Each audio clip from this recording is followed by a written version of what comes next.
Welcome to Down to Earth but Heavenly Minded podcast. Hosted by Irving Risch. Light from the Land of the Sphinx. Chapter 35 Prophetic Incidents in the Story of the Priesthood. The union of priestly temporal and spiritual rule was set aside by the establishment of Jehovah's priesthood in Israel. Further, the head of the family, and even Moses himself, could act as priest no longer. The priests were entrusted with spiritual duties, the end of which was by serving Jehovah to bring the people into fellowship with him. In Chaldea, as in Egypt, the king or chief of the state was the priest par excellence, and the title of vice-regent, so frequent in the early period, shows that the chief was regarded as representing the divinity among his own people.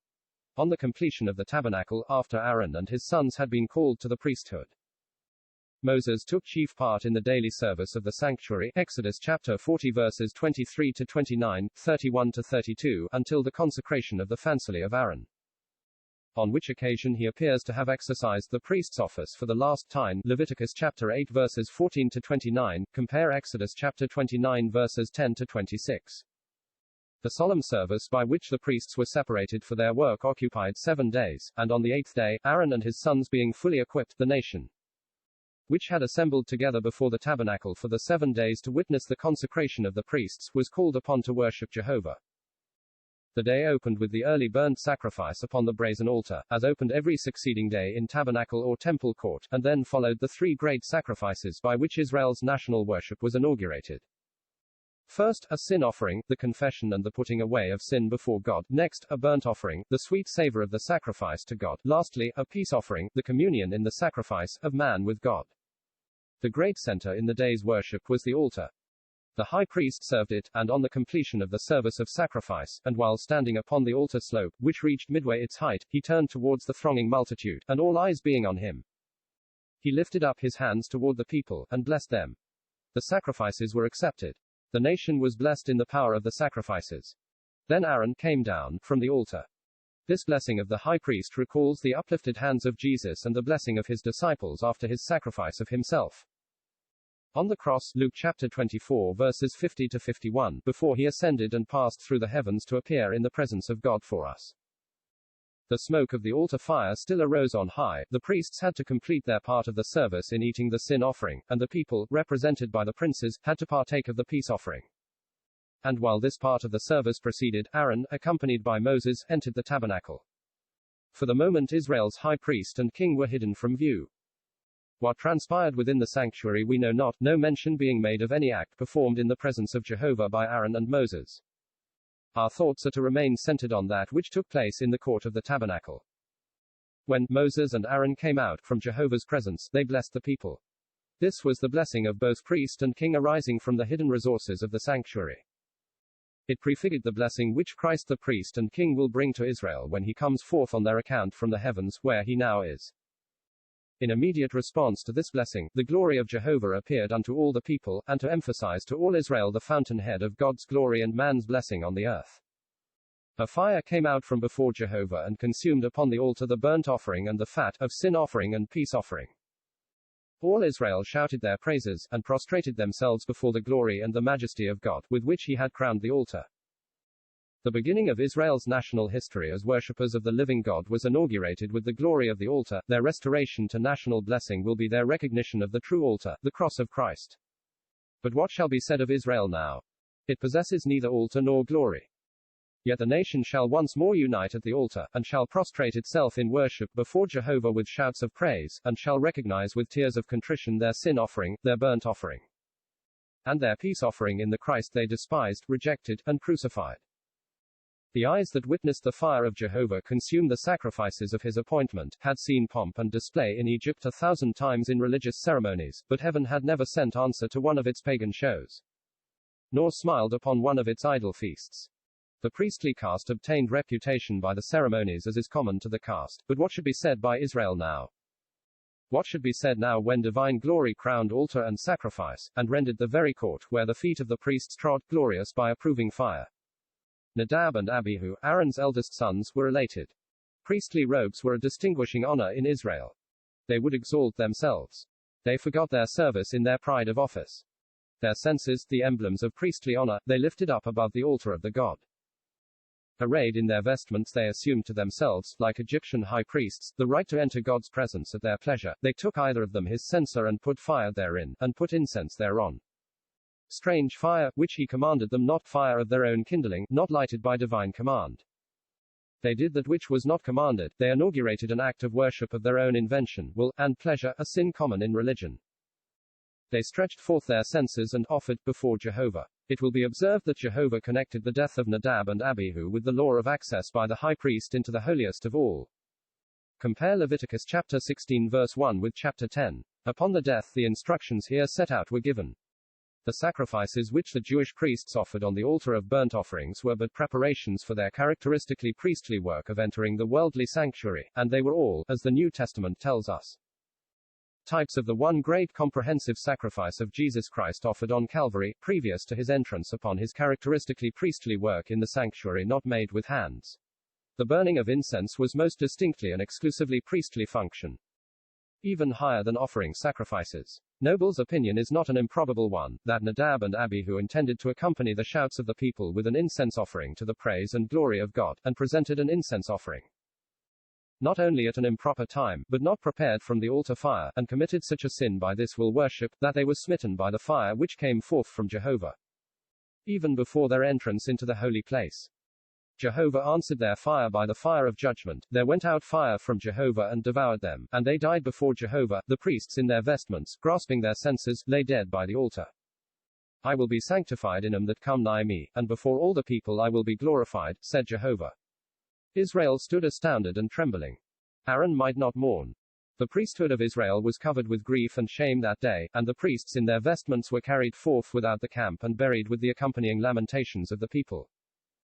Jehovah at once placed the priesthood at a distance from himself. Later on, the entrance of the high priest into the holiest at all times was forbidden, and was limited to once a year. And then Aaron was not to approach Jehovah's throne in his golden vestments, but in the pure white robes, indeed, unless it was on the occasion of Aaron's entrance with Moses into the sanctuary. He never represented Christ in the garments of glory and beauty before the throne of God. The exceeding solemnity, and the terribleness of the judgment upon Aaron's two eldest sons, call for some remarks. The transgression was against God's holiness. I will be sanctified in them that come nigh me, he said, and the transgression consisted in non-obedience to his commands. It was an act of will worship. The fire was not of God's ordering, it was therefore strange fire. Whence it was taken does not concern us to suggest. We have to learn from the silence of Scripture. Not one word is said of the censer in the commandments of God respecting the three great sacrifices by which Israel's public worship was inaugurated. The altar is the consideration. Upon the altar the sacrifices and the fat were laid. Upon their burning the approving fire from Jehovah fell, and this fire caused all Israel to fall upon their faces as worshippers. In the midst of God's order, the priests lifted up their censers, they intruded themselves, they aimed at making themselves important in the eyes of Israel. And before the eyes of Israel they paid tribute to the honor of the altar by bringing down upon themselves the fire of God's judgment and lying before the altar prostrate in death. The first transgressors in Israel's public worship were the priests appointed by God to conduct it. The order of God is, first, the sweet savor of the altar of burnt offering, next, the sweet savor of the altar of incense, first, the sacrifice in the open court, next, the incense within the sanctuary. First, it is Christ that died, yea, rather that is risen again, next, it is Christ who is now at the right hand of God, who also maketh intercession for us. Romans chapter 8 verse 34. Censer bearers transgressing the order of God will have their fire of presumption answered by God's fire of judgment. The fire which fell upon the altar was that of acceptance, the fire which fell on the transgressors was that of judgment. The sin of Korah offers another prophetic incident in the story of the priesthood, and St. Jude refers to it in describing the end of those in Christendom who rise up in rebellion against Christ. They perished in the gainsaying of Korah. The tribal rights of Israel, and the honor of the heads of families in their priestly position, was set aside to a considerable extent by the divine institution of rule and priesthood. A widespread and determined opposition grew up, which culminated in an organized rebellion against the prince, or king, and the high priest. Princes and chiefs were the aggrieved parties. They leavened the mass of the people with their own spirit, and a combination of certain princes of Levi, Reuben, and other tribes was formed. The high priest was first aimed at as an usurper of rights, the shaft directed against him being cut from the popular tree of national holiness. All the congregation are holy, ran the gainsaying of Korah the Kohathite. Jehovah is among them, wherefore then lift ye up yourselves above the congregation of Jehovah. Numbers chapter 16 verse 3. Since all are holy, all are his congregation, and consequently all may approach him, why then one high priest? The plea is so similar to widespread religious teaching of our own time that, while few are inclined to doubt the antiquity of this part of the book of Numbers, yet the voices of the Levites of today seem giving forth their sound according to St. Jude. No small number of pulpits and platforms teach the inherent holiness of all men, and therefore the right of all to draw near to God without the intervention of the one high priest, Christ Jesus.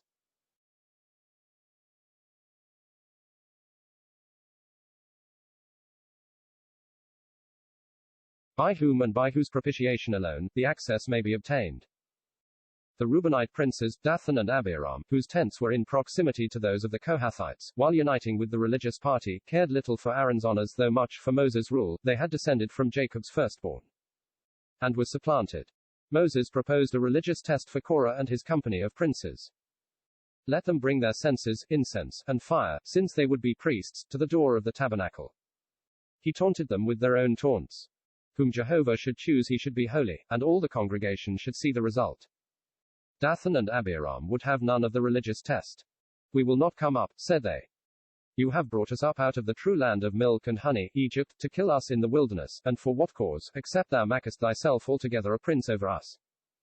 The milk and honey, the fields and vineyards Moses had promised were shadows, his promises, dust, thrown in men's eyes.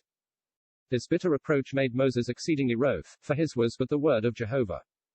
The morrow should decide the issues of the rebellion. With inexplicable assumption, the non-priests, the 250 princes, assembled at the gate of the tabernacle, censer, incense, and fire in hand. Their rebellious spirit is intelligible, but their presumption in the presence of Jehovah, so often proved a consuming fire, is almost impossible to realize. However, they were princes, great men, and as such had rights which Jehovah should not dispute, at least so they dreamed. And great men in the world do assume in extraordinary fashion rights even to the censer, which are in reality possessed only by the great high priest in heaven. And what is Aaron, that ye murmur against him? He is God's high priest, and beside him there is none other. In answer to the fire of the censers of these princes, the judgment fire of Jehovah came forth, they perished at the entrance of the tabernacle. Their assumption became a warning to Israel for all time. And none the less is their sin a warning to all censer-bearers would-be priests, but not so called of God, who are really enemies of the altar of Christ's cross.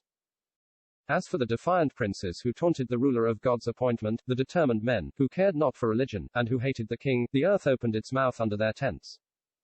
And they perished from among the congregation. Their words and doom recall the end of the enemies of Christ as foretold in the Revelation. But by no means was the spirit of rebellion stayed.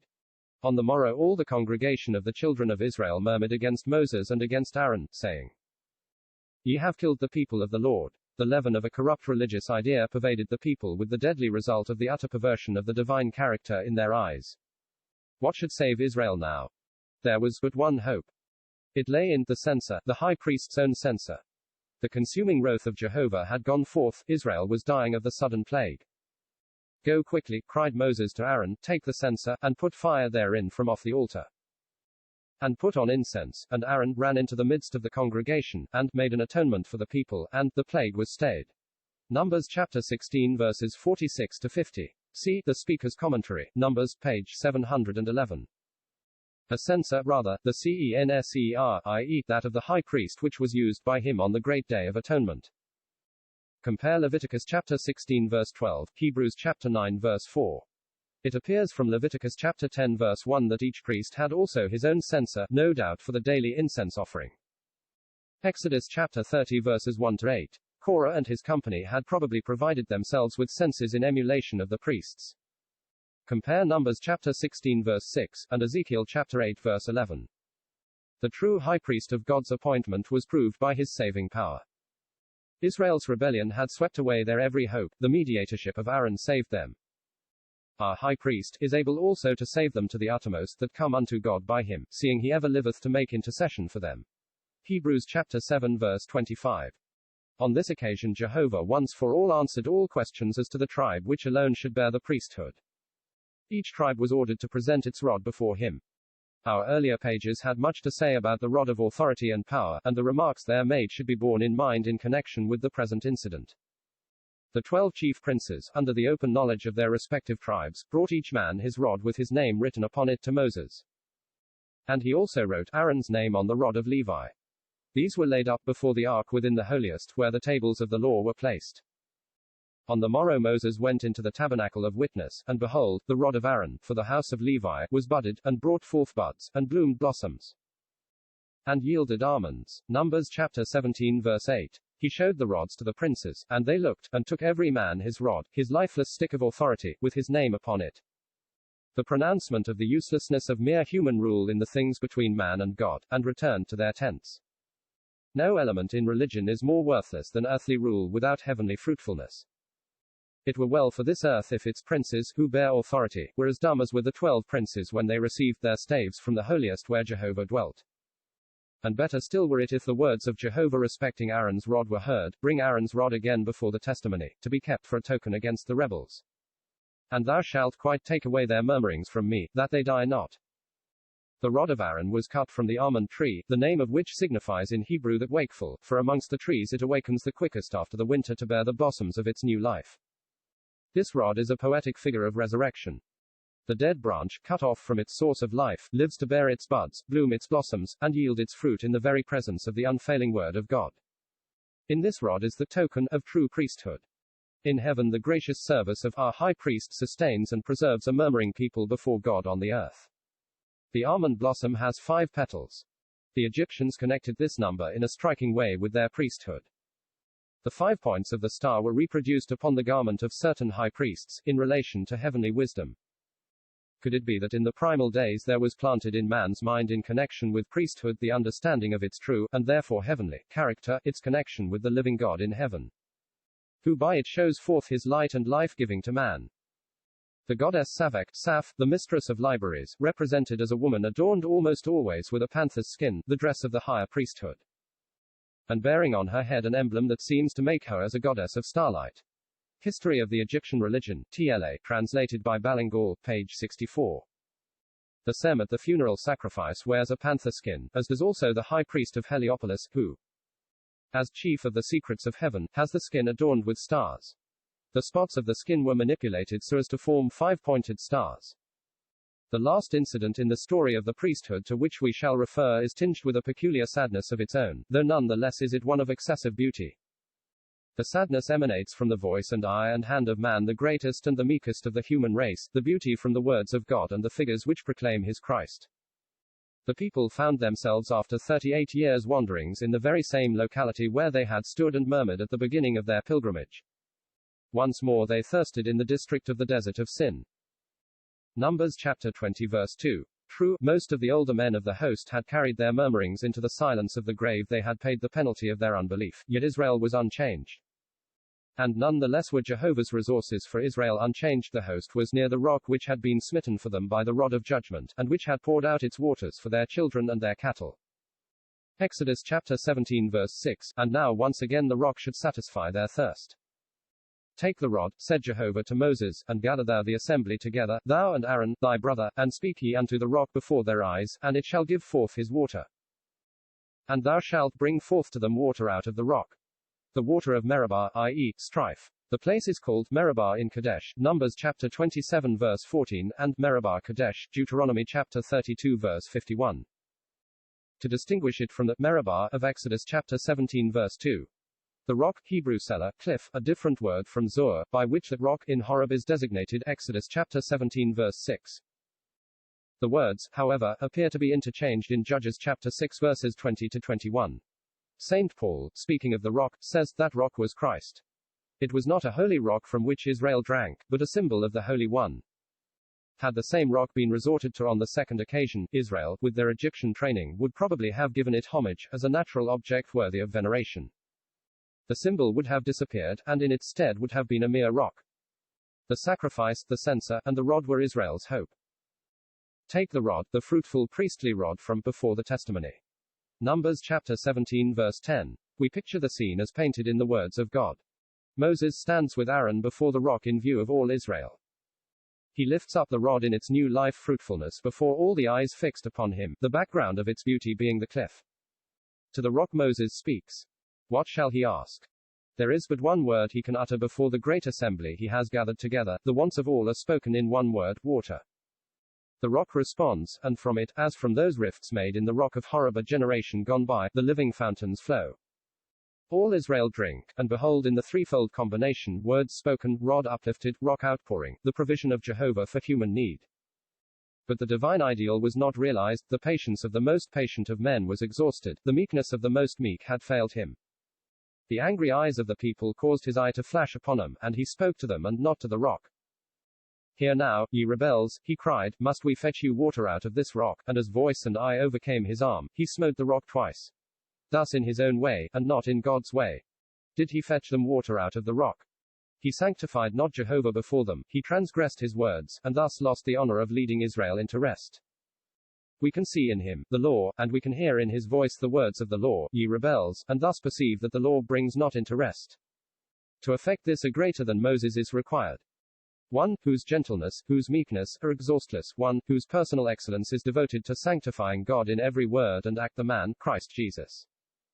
But we can also see in the act of Moses in smiting the rock the sin which so widely prevails of smiting afresh the Christ once crucified.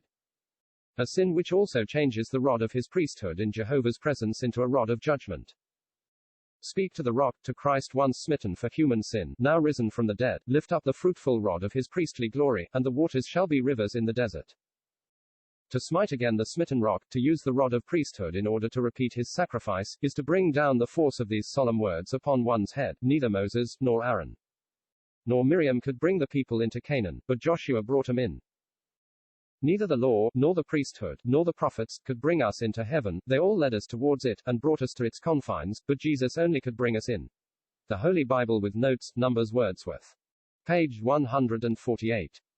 The rock, says St. Paul, was Christ. It was a figure of him. He was once smitten for our sales, Isaiah chapter 53 verses 4-6, in order that all true Israelites, in every age of the church, may drink the living waters of salvation from his wounded side. And after that he had been once smitten, he was to be smitten no more. Christ having died once dieth no more, Romans chapter 6 verse 9. Because ye believed me not to sanctify me in the eyes of the children of Israel, therefore ye shall not bring this congregation into the land which I have given them. Numbers chapter 20 verse 12.